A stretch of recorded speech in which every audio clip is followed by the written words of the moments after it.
what do we want to talk about today? Let's talk about joint finances or finances in general.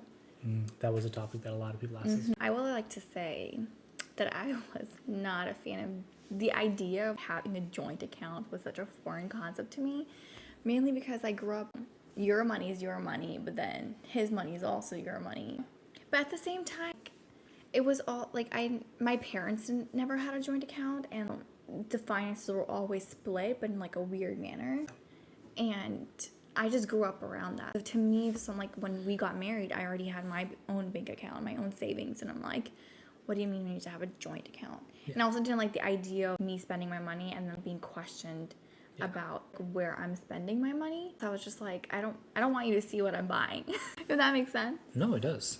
It was weird to me because I know when we got married, we had a joint account, right? My parents always had a joint account. If not having a joint account never made sense to me, right? But then you're just roommates, right? Aren't you guys just like roommates who are, and no offense to anybody who has separate accounts, right? I'm just saying, this is how I mentally their own way of like managing processed it, because I was just like, but then if you guys are splitting, isn't that sort of just being roommates? Yeah. But I also don't get when you're, because then when you're splitting it, how do you equitably split the finances? But that's the thing, I don't think you can, right? Unless you're like, we're going to split the mortgage in half. We're going to split groceries in half. Are you really equally splitting your finances? Yeah. Because when I think you guys are contributing to a household, even with separate accounts, my thing is you're splitting everything in half. But that's not the case. It's like, well, I'm going to buy groceries this month. Can you cover the mortgage? But then I'm like, well, the mortgage isn't as much as the groceries. And that's what I'm like, because then I feel like the splitting in a lot of ways is probably detrimental to the, like, so if you're splitting it evenly, it's probably, let's see how much time we can get. What was it? I was saying, so if you split equally, I think generally you're probably screwing over the girl, because unfortunately on average women do not make as much as men yet, hopefully. But then if you're not splitting it equally, I feel like a lot of times most of the guys I know are sort of getting shafted, because they're like, oh yeah, no, I pay the mortgage and the car notes, and then my wife will pay for the groceries. And I'm like, but then she just gets... For me, if you're really going to have your own separate accounts and you're going to contribute to a household, you're evenly doing it. I think the best thing that we did financially was having a joint account and then creating separate pools for different parts of finances, right? Like we got the mortgage, we got taxes, emergencies, fund, all of those things, right? We're not continuously taking out of the same bucket. Now we have... But we both have access to all the accounts.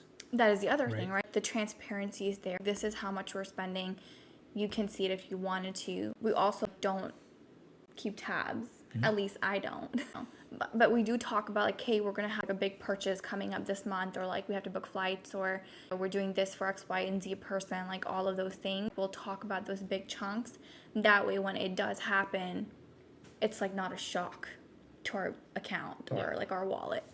Or even if it is a shock, at least we know it's coming. Yeah, it's coming, right? We're prepared for it. We know how to manage it. Yeah. But I have a confession. When we did make a joint account, I still kept my own account for a very long time. Like I had that. Well, because you were sort of convinced that I was going to keep tabs on you. Put it. I think with the reason, and correct me if I'm wrong, I think the reason our joint account works for us is because we both trust each other to make the right financial decisions for our family, right?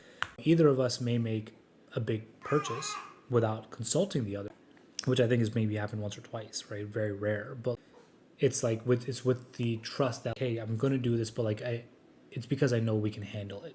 And it's not just going out and just spending willy-nilly. And that's why, because I trust you to make those decisions, I've never felt like I should or wanted to keep tabs on anything.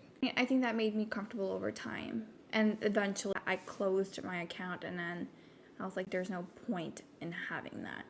But there was a little while again. Even when we had that joint account, I kept mine open because I was like, in case I need to still, I don't know how this is going to play out, so let me just have my bases covered. But then I just realized over time that it was so engraved in my brain that I need to be a certain way with finances. There's like a cultural thing in play, like you were right? protecting yourself against your husband, which I feel like it's like a weird thing. Like I don't know how it works for everybody else, but I know that I grew up in a space where that is taught to women, right? We're taught that we need to protect ourselves at all costs in different aspects of our life, especially in marriage and your husband and all of those things. And I'm like, how you're marrying this person because you work together, you are one, you're a unit, but at the same time you need to be protected by that person. Like that just, You want them to protect you, give everything to you, but at the same time you're protecting yourself it just doesn't make against sense. them constantly. Exactly. The whole idea of, oh, you need to have all the jewelry, you need gold, you need to have all this gold. What am I going to do with all this gold? I don't even When wear there's the it. apocalypse, you're going to melt it down in your thing that reaches I wish we were taught to have assets.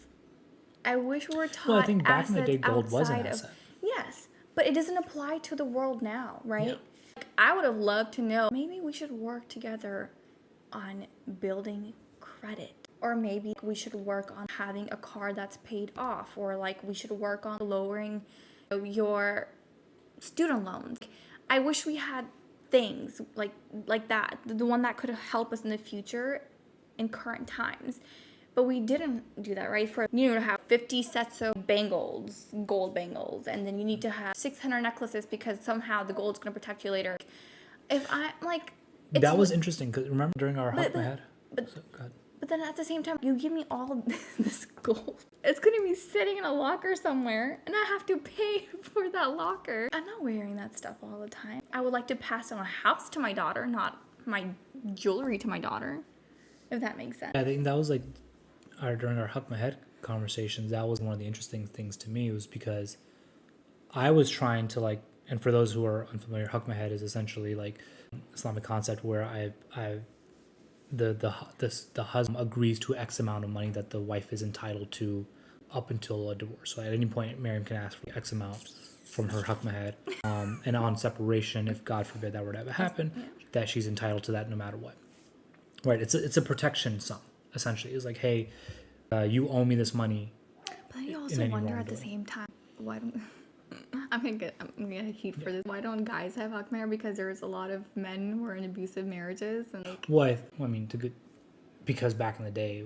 This is true. Yes, it's like something that's gone for years. It doesn't. I get that. During our conversation, I was trying to give you a large monetary sum and say X amount in large in relative terms, right, based on what we were earning at the time, and what it came down to was like, no.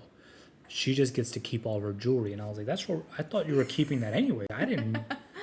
Like, that's your jewelry anyways. Like, I'm just trying to say. It was a weird like conversation. A really weird conversation. And the funny part is, I didn't even know that was a conversation that was happening. I didn't find out till after we got married that was even on our nikah papers. And nikah papers are like your marriage license. Religious.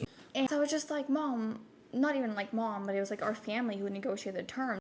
I really don't care for it.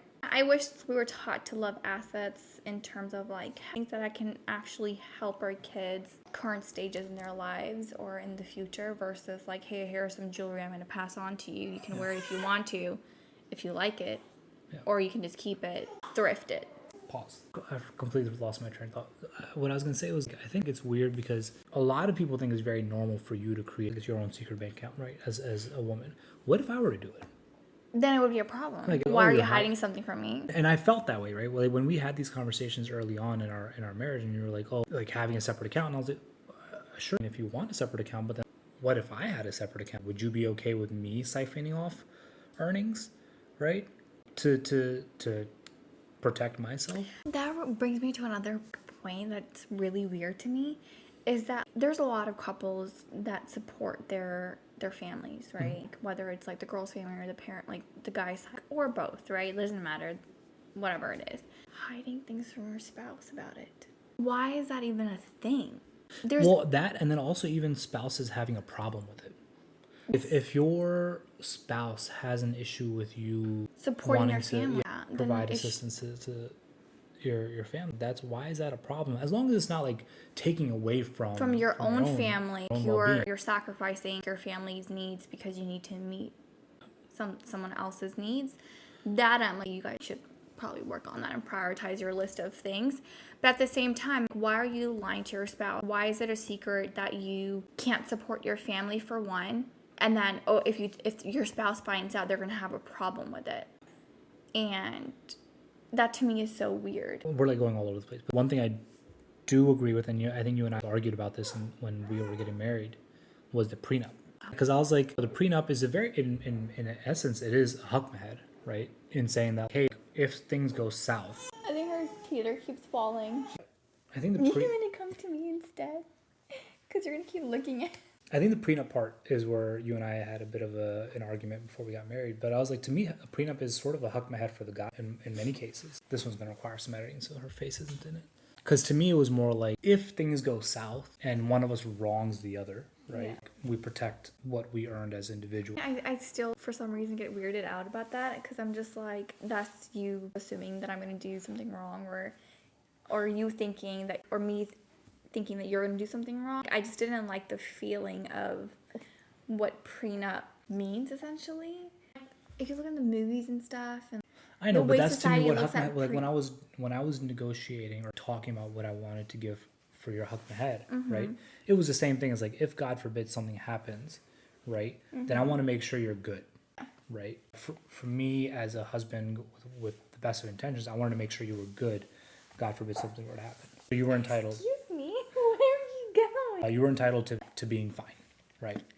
And the prenup to me was sort of similar in that sense. It was like, hey, I want to make sure that if something were to happen, we sort of leave without screwing each other over, right? But it's also done with the intention of being like, yo, like we don't want anything bad to happen. Yeah. Therefore, it's just it's a piece of paper you're gonna sign with no intent, like no impact. Really, things go the way we want them to. Yeah, inshallah. But that was the one thing where I was like, if we're talking about protecting ourselves, quote unquote, then wouldn't that be the thing? I think instead of hiding things from each other. But I think that, again, I think it comes down to how we're raised and what's engraved into us, and in terms of go to your post. But I think it really comes down to how you're raised and how you view or how you grow up looking at the finances in your own home. That's all you know. That's what you apply into your own marriage and your own household. And I don't necessarily agree with all of that. I think you need to really assess your needs with your partner and figure out what's the best thing for you two. Sorry, I'm listening. I'm just doing this so she doesn't turn around and look at the camera. It was such a weird concept to me to even think about joint finances. But that was one of the best decisions we've had. And I'm so glad we did it. All right, cool. Well, that's it for today. Let us know what more topics you'd like for us to cover. Full face, baby.